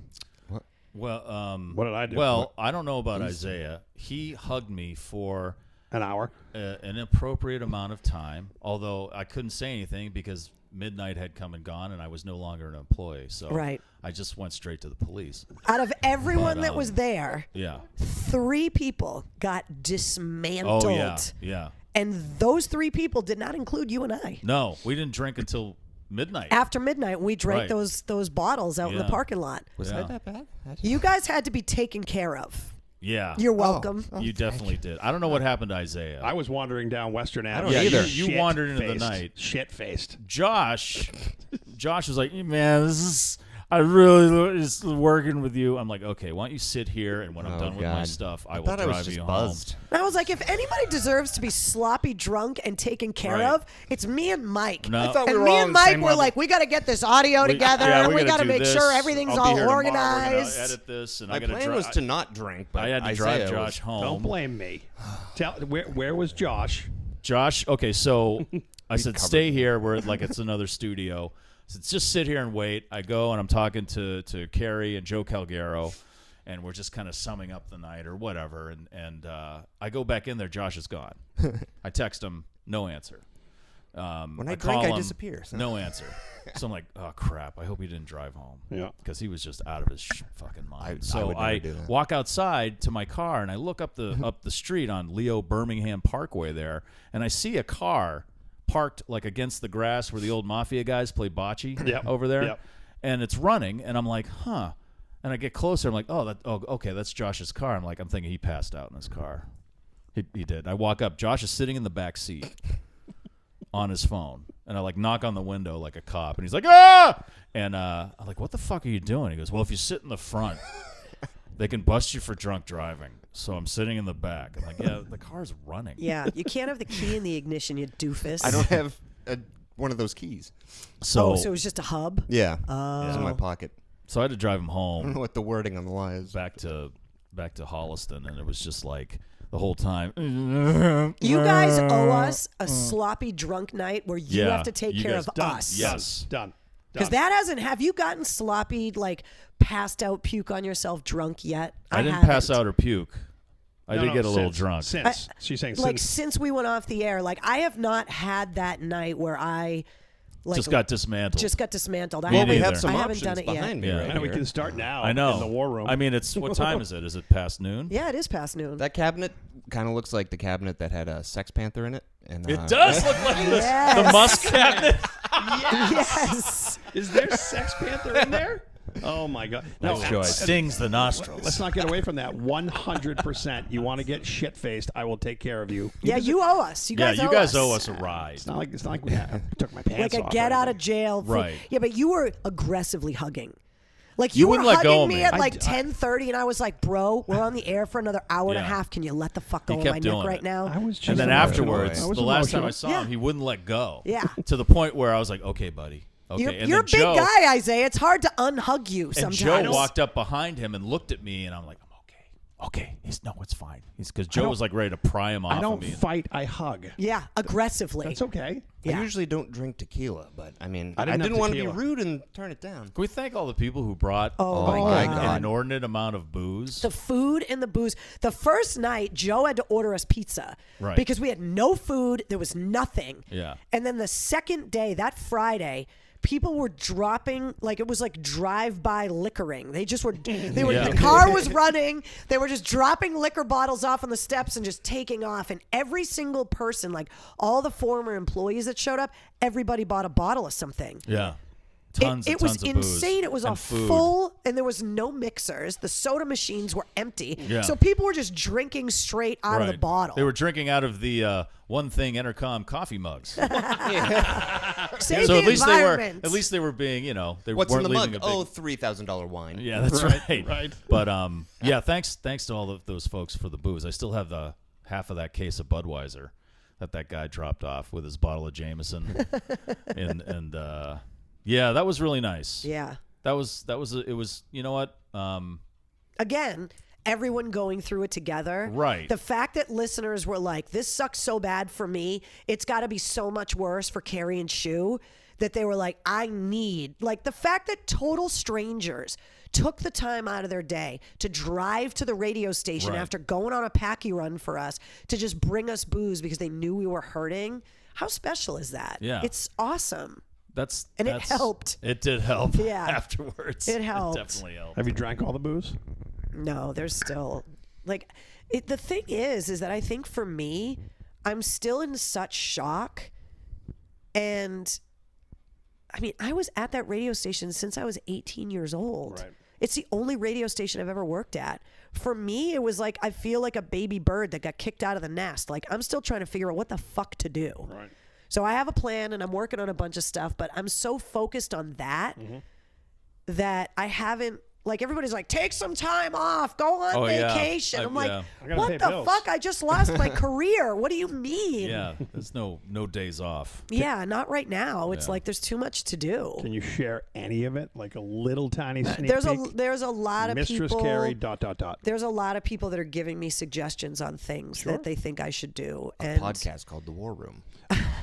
Welcome to the war room. The thing is, this is an hour of your yeah, life, and you can didn't just you do it. say on the last podcast, if she doesn't start a podcast, I'm gonna make her? Like you were gonna all froggy, really, Yeah, Josh? yes. all 108 pounds. I'm of you. gonna You wanna- show up. Why don't we in the middle of this war room right now settle that? Make me do something, Josh. Here, you're gonna need this. I am. buddy. There you go. This, Take the stick. This sounds like the if you can get it up, boom. Yeah, Right, that's yeah, what I'm saying. He's limp. He's so I limp. already right made now. you. I brought audio equipment. You're talking into a microphone right now. I'm working on a lot of things Good. right now. And Good. Yeah, I'm working because one of the things that really bums me out is that AAF, and you know, I would like to think I played some part in it, was really integral in exposing a lot of these great new bands to the audience. Oh yeah.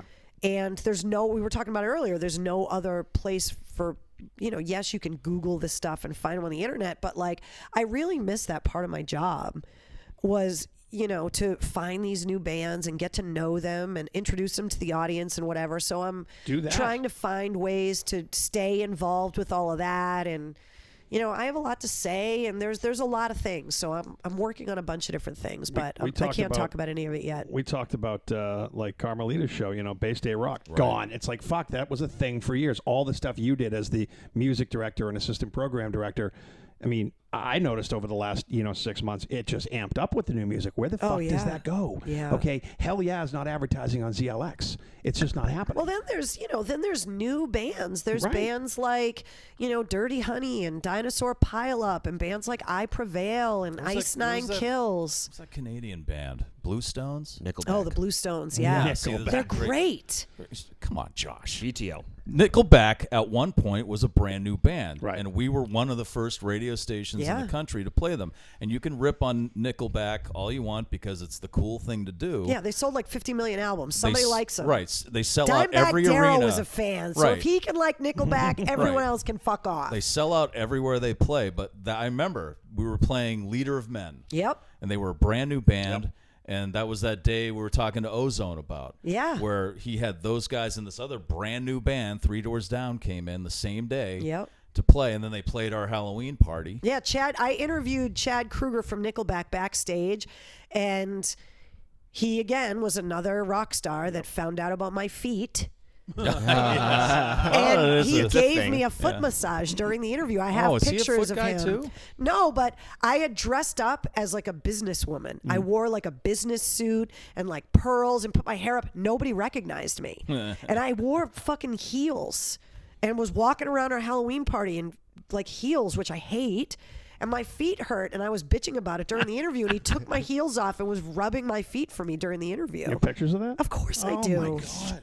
All right, you could do a goddamn scrapbook and start a new music thing. There you go. That's your thing. There's that. I like when I was out in Vegas, I saw this new band called the Jacks. Okay. That are like these 20-something kids that are like a straight. You know who they reminded me a lot of was like a Brother Kane, that stripped down kind of bluesy rock and roll guys like that. But they're all like 21 years old, and you're like, where the fuck did you guys come from? We talked about sure you can play new music on a serious type of platform, but there's no real development of artists. Maybe there is somewhere, but I don't hear, because Sirius isn't live, because it's not someone sitting there saying, you guys are the Jacks, tell us about it. I don't hear it anywhere. Well, and podcasting is tough because you can't put the music in it. That's the part, the ASCAP fees and the fees. I did see something, companies like Spotify and Pandora, and they're not fucking around. There's a time right now where that needs to happen, and you've been doing it long enough, and your head is so full of music shit that you should be doing that and figure it out, whether it's a platform like that or Spotify and Pandora have the money. They have to provide something for it's for new all artists. about podcasts are downloadable. So you download the podcast, and now it's on your phone. Yep.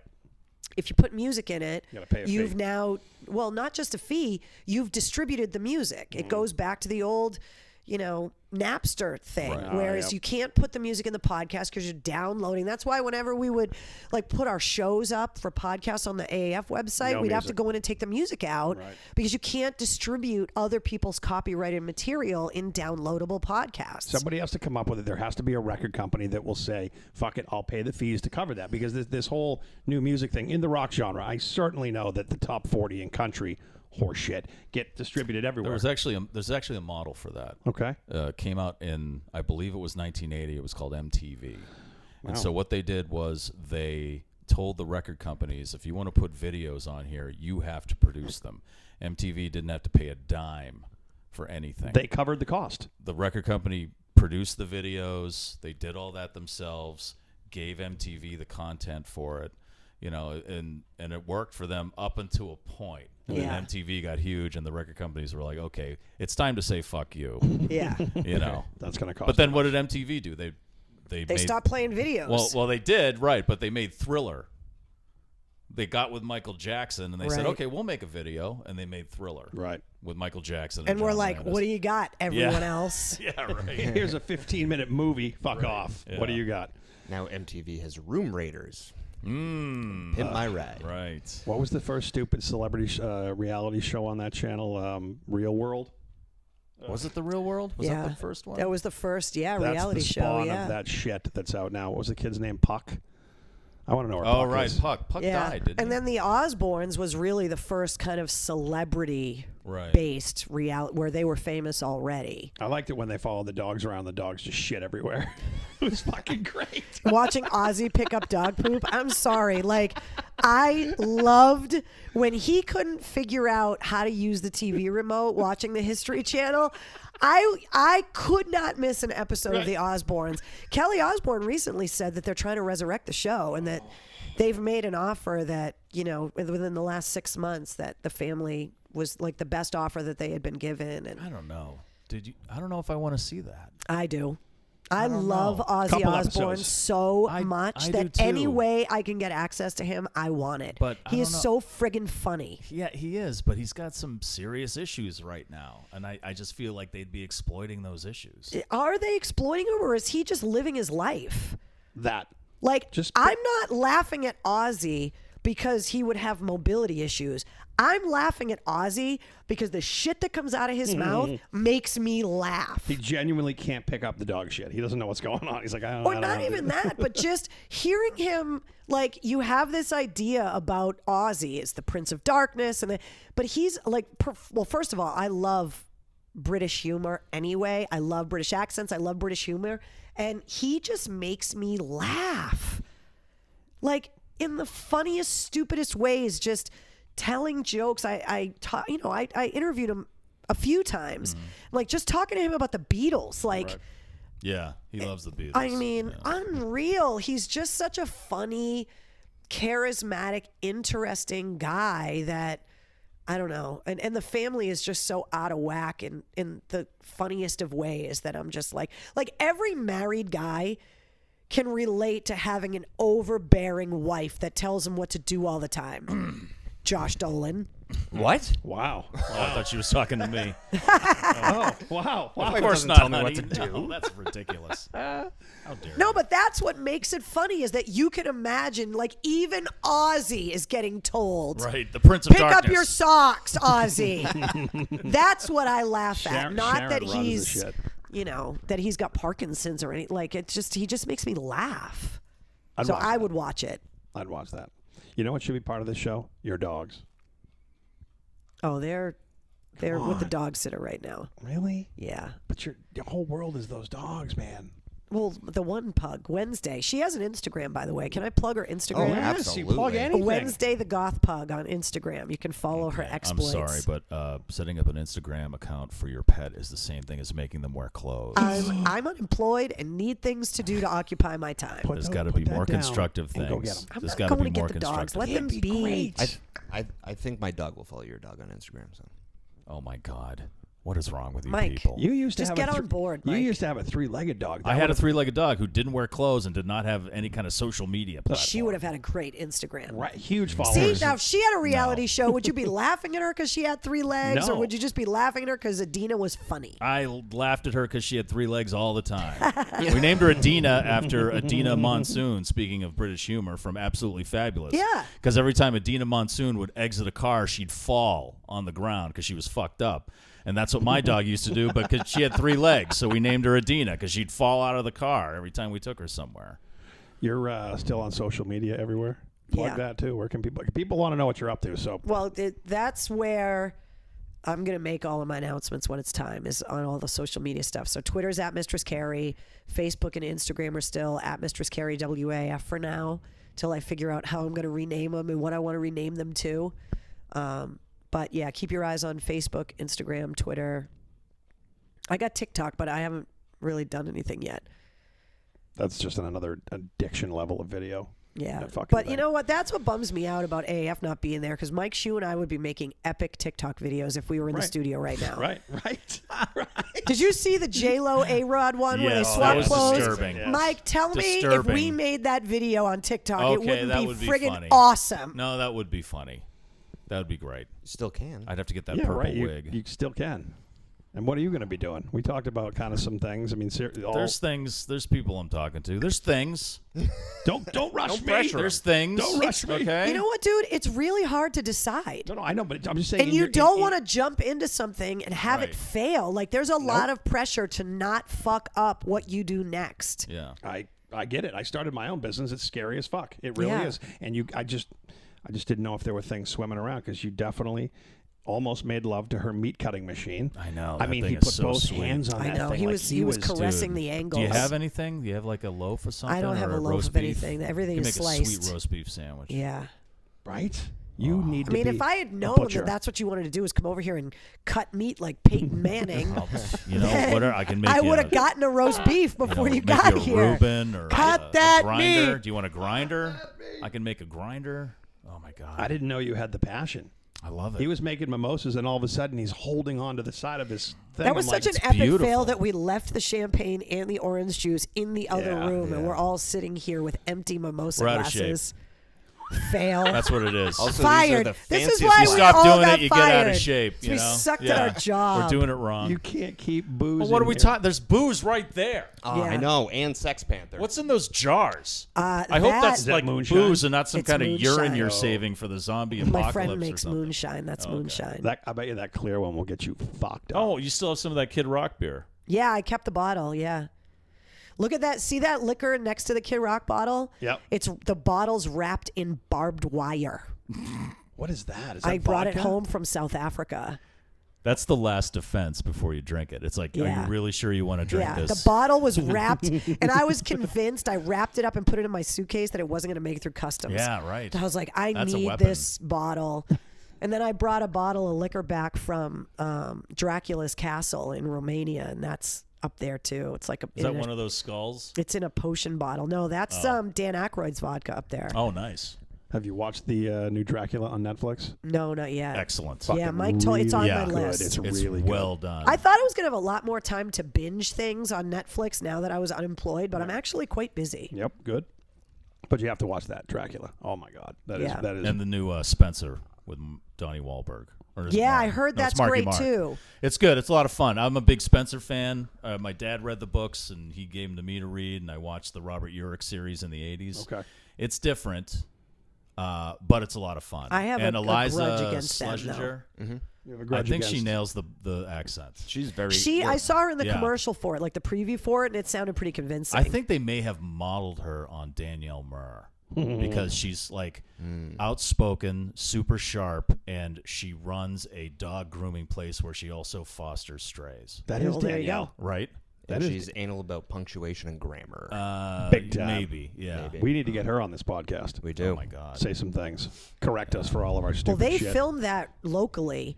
And Oh, I yeah. have a grudge against them because they shut my nail salon down for 2 days. They filmed inside the nail salon. Oh, that in was your Brighton. place? Yes. That's your place? Yes. A lot goes on in that place. Really? Oh, yeah. Oh, I a have to ton of watch stuff. it. Yeah, they filmed that all Yeah. in the place where I get my nails done. There's a great scene with a guy and his head and a pedicure. It's Really? like really, yeah, it's Oh, good. now I got to watch it. Yeah. That's where I get my nails done. So for like 3 days, funny. I wanted to go get my nails done, and I couldn't even get near the place because all the film crews were there. And then when I went in, there's pictures on the wall of them filming, like that are right, on the yeah. wall now. It's like the Yeah. Wall of Fame. Yeah, I was there's like, a lot of fuck, I need a spots. manicure, man. Like, What do you you need some doing? help. There's a lot of Com Ave in there. Yeah. Up near the Paradise and Yeah. stuff. And Oh, I can't wait to yeah, it's watch pretty it good. now. It's pretty good. And then another good one that I watched all of is I'm Not Okay With This, which is based on a comic book.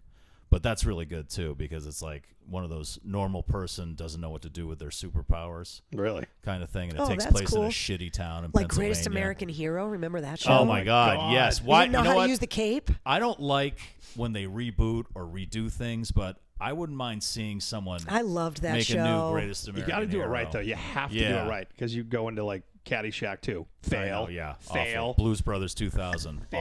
Awful. Yeah. terrible. Something else is I don't know if it's on Netflix. It's called Stranger. I haven't seen that either. Ooh, it's and it's British. It's over in the whole British thing, and Over in that England in the whole place. England place. Thank you. Across the pond there. Geography, not my strong suit. Globe right here, man. Yes, thank you. Yeah, It's that's an across. old It's over globe, here. though, so a lot of the think this is countries it. are changed. Well, they're all going to fucking change when Corona Czechoslovakia wipes still us out. That one's a good one, Stranger. Just making a list of some things. Maybe I you know. should. Maybe I'm trying. There's should a lot of binge. stuff. People have It's a been, healthy diversion. yeah, You know, is. you're working. I know you're working hard. trying to figure it out. Take an hour.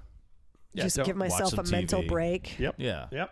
Well, the weather's starting to be nice. Go out and rock the garden, rock the dogs, Yeah. I got to go out with the rototiller. You guys should see me with the rototiller in a pair of overalls. I get after it. I've seen a lot of pictures on social media. When you get that garden going, you're like, that rototiller is like the slicer for shoe. Like, I get my hands on that thing and I'm like, let's do this. Gardening show, meat show. It's like that deli show. It's that saying that when you have a hammer, everything looks like a nail. Yep. Like when you get a rototiller, you want to till everything. You just want to keep going. You just want to keep going. Yeah, ask the neighbors. Yeah, can I rototill some of your shit over there? I still have AAF brain. I keep thinking, save that drop. Save that drop. Right. Use that one. Use that one. Yeah, use that sorry. one. Use that one. That's like you with the meat, though. You're like, do you have any actual meat in here I can slice? Slicing the meat is such a great. It's a great and getting feeling. it to that exact get right it the way thickness. you like it. Just Anybody that's ever worked in a deli, because I Yeah. grew up doing it too, and it's like when you get the perfect slice. Right. Especially roast beef. It's heaven. Roast beef, when it's done perfect, when it's pink in the middle and you just slice it nice and thin, it's the feeling of that blade going through the meat. You know, that A sounds, sharp blade Yeah. and thin, perfectly sliced prosciutto that you can read Right. a newspaper through. Yep. This is something about the slicing thing. Are you watching this, I think Josh? they're high. Do you feel? I think they're high. I'm not, though. That's the thing. I'm just not. I want a you guys wanna sandwich. get I'm a little afraid of the weed from today. They've done a lot of science since Oh, I know. There's I was so in much college. science. Yeah. Yeah, you don't get that brown brick of shitweed anymore with a wood chip in it. It's Yeah. not- I don't fucking miss that weed though, with the No, I sticks don't. and the seeds. No, I know, and you get a headache because there was a penny in the bag and there's copper everywhere. And Mike came into the studio one day, and I was like, "Hey, how's your weekend?" Blah blah blah, whatever. And he's like, "You know what? I found this strain that it makes you want to clean the bathroom." And I was like, Oh, yeah. That's I Durban need poison. that. yeah, it's like a cup of coffee. So Yeah. specific. Whatever that Yeah. is, I need that in my life. That's like it's been around for a long time. It's a pure, the sativa strain is like the uplifting one. But this was like pure, straight ahead. You smoke it and you're like, oh, okay, I'm getting high. And then all of a sudden it's like, I got to do something. And I was cleaning the bathroom. I was vacuuming. I was like, whatever that is, I need that. And Oh, yeah. thank you to whoever invented it. Yeah. To make you want to clean the bathroom. It's It's fantastic. the worst job in the house. Oh, no. Walk into It's a great when you're high, dispensary. though. Walk into a dispensary. It's literally, Yeah. it's going to be that. You want to clean your bathroom? What do you want to do? You want to have sex for 4 days? You Yeah. want to sleep for 4 days? Go. I sent See, that- Stiz to yeah. the dispensary in Vegas on one of those trips that we did. How did that go? I had, Did he come back? Yeah, he did later. I had done something to my back, and I was like, dude, my back is really sore. Just being on the flight, and like my back was just killing me. Yep. And I was like, look, I'm going to give you a bunch of money. Will you go to the dispensary and like get something for me to put on it? And I was like, here's some extra money. Just go and get whatever the hell you want to come back. So he comes back, and I'm with a bunch of hip hop DJs, and we're doing shots. And he comes back from the dispensary, and his eyes are like the size of bucket lids. He's like, what is going on? I'm like, did you get that stuff from my back? And I was like, oh, this feels great. He forgot about you and just got totally fucked up. Yeah, it took him a while to get back, and he was like, "That place was huge. It was like Home Depot." That's something you're going to dive into. These dispensaries and what's happening with cannabis. Like, take out all the joking around and fucking around the smoking. Oh, that's a huge business. Your education in its. Didn't you try to get on that committee? And that I did. Well, Mass? on the advisory committee. Right. Not the control commission, but the advisory. Fucking people don't realize that weed is going to cure the coronavirus. Come on. Potentially. Maybe. Smoke Well, some they weed. said There's probably cocaine gonna be and a- bleach is Yeah, it. So I think they already have a cure. They're probably going to name a strain after the coronavirus. Why not? You know, they have a strain called zombie death fuck. So why not? That's what this place is called. This See, is the zombie death. I have a house. friend whose dream job is to name paint colors. Oh. I want to have the job where you name the weed. Yeah, I know. Whose job is that? We had a thing, didn't we? Didn't we have weed strain, or didn't we do a contest? Oh yeah, and it was strain. weed strain or bird species or Oh, something yeah. like that. It was like National Bird Day or something. And They don't remember because they got baked. no, we don't get baked during the show. You can I get baked say. during podcasts. Oh, I didn't know that. I would have. Oh, Wow, this is why we Damn got it. fired. No Yeah. booze, no No weed, show prep. no You guys goddamn food. suck. weed. The wheels have. We've been off the air for what 18 days, and it's just all gone. 22 years of an illustrious broadcasting Right. career, and 18 days is gone. Oh, but we got a Zulu death stick. Oh my, Yeah. and an ISIS flag. It's a that a weed Zulu strain? war club. Let's bring it all back to this war room. This is the sickest place to do a Oh, my podcast. Did you see the warthog dummy round over there? What is it? on the top shelf next to the that radio. Wow. Is that what comes out of those guns? In Out the of an front A10 the Warthog, yeah. Holy It's a shit! 30 millimeter round. Is yeah. that live? No, it's a dummy round. I'm just Imagine dummy. like, Yeah. imagine like, you know. You do realize you're recording everything, right? So if you're going to ask me if I have a live A10 round, I'm not going to say yes while you're recording me. Especially She's while not you're making that. Especially while you're talking about weed. Can't No, mix the two. it's a dummy round that was gifted to me by someone in the military. It's just a big, giant, scary-looking paperweight. Imagine 500 of those coming at you in like a second. 5 seconds. Yeah. You're dead. Yeah. Well, you're not dead. You're hamburger. They call them tank killers. When I was flying in Iraq in 2006, we flew from Talil Air Base to this place called Diwania, which is way in the southern part of Iraq. And all of the tanks that Iraq had that were just in a giant line headed towards the Kuwaiti border back in the first Gulf War just got laid out by those A-10s. Jesus. And all of those tanks are still out because they're in the middle of nowhere in the desert. Wow. And our A-10s took off out of Kuwait and just mowed those tanks down. And that's what they did it with. Jesus. The A-10 is by far my favorite. Oh, it's the favorite only plane. aircraft that was ever designed around the gun. Yeah. They brought the gun to the engineers and said, make this fly. Right, exactly. And any guy that you ever talked to that was like boots on ground in the first Gulf War, they said that when you heard the whistle of that Yep. engine, that like knowing what the A-10 sounds like, they were like, all right, we're good. Yeah, they were loud Yeah. and slow, but they just did damage. Yeah. Yeah, They've they were- tried to get rid of them out of the Air Force Yeah. for a while, and I they remember- will I remember- not yeah. get rid of them because those things will fuck you up. I like to be on this side of that war. I mean, America's got some shit. Yeah. You go and talk to an A-10 pilot, Yeah. and those guys are just, they're just badass. Yep. They're just so cool. Built for speed. Yeah. Anything else you want to touch on this program, Josh Dolan? No, I can't wait to have a war room in my house. It's cozy, right? It Isn't is. it nice in here? I told like my wife, hanging out like, in here. when we buy a house, I want a room where I can just go, eat pizza, and watch World War II stuff. Like for a 'Cause while, I that didn't is want to have my a happy TV in place. here, but I put a TV in here to kind of be able to watch like History Channel stuff or whatever. But that TV has probably been turned on like 3 times since I moved into this house because you just kind of sit in here and it's one of those rooms that lends to like great conversation. Oh, the just come in history. here and get Yeah. a cocktail and just talk all night. You don't need that tank. Does the tank move? Does it move? Can you make that move? You can. Is it remote control? No, it's not remote Does it control. shoot? I had a friend whose dad What, had a Isaiah? hobby Those are shop legit back in the questions. day. When his dad died, they had to go through the storage. My friend called me one day and goes, "Do you want a tank for the war room?" Oh, yes. Yes, I do. Yes. think about it. You had Yes, me I at, do you do. want a tank? Hold And- on. Yep. So he gave it to me. So it's pretty cool. But there's a lot of like funky, and people give me like weird stuff. Like that rusty box right there is old army recipes from the old army Oh cooks. my god. nice. And each recipe, like, it's good for like 150 Right, yeah. men. Like, Wow. these recipes cook for a ton of people. But all the recipes are in there. It's really cool. It's an old recipe box. That's awesome. So there's just a lot of like little funky tchotchkes and, you know, interesting people I've met along the way, and, you know, the awards I've been fortunate enough to be given. And I love all the old propaganda posters too. Those are awesome. You mind if we take some pictures that we can post on the Breaking the Ice social? Not, Yeah, you not, can- Not all of it, Yeah, but a yeah. little I mean, group there's picture. some stuff in here that's like old family Hell stuff, to but Hitler. Not that. yeah. But no, these posters are really cool. I love like the artwork and, you know, loose lips might sink ships. That's right. I really like the destroy this mad brute. Like, I feel like the artwork is really good, even though it's like Right. completely like in this one, like the treat 'em rough, join the tanks. Like, I love the artwork of it. The Germans are watching you. Right. You talking to me? Loose talk. Like this Cost one. Women, wise. there's work to be done and a war to be won. Now.